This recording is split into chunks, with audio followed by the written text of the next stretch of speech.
Well, again, a possible explanation for that, for example, if your vasosympathetic reflexes are offline, meaning your vascular system is stuck open, meaning your vascular constriction reflexes aren't working, then your body won't have enough heartbeat force to cause the pulse pressure at the capillary bed to be there. So the blood will not go through the capillaries because there isn't enough pulse force or squirt force to push it through there. So if all your blood's shunting around the capillaries, if it doesn't go through the capillaries, it isn't going to be able to drop its oxygen. So if you're seeing a step function, meaning that, okay, I go, it won't drop, and then all of a sudden it drops, like, well, okay, finally you got your body in a condition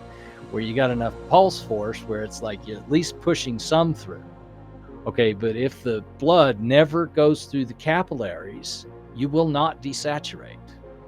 because only the capillaries will pull the oxygen off the hemoglobin.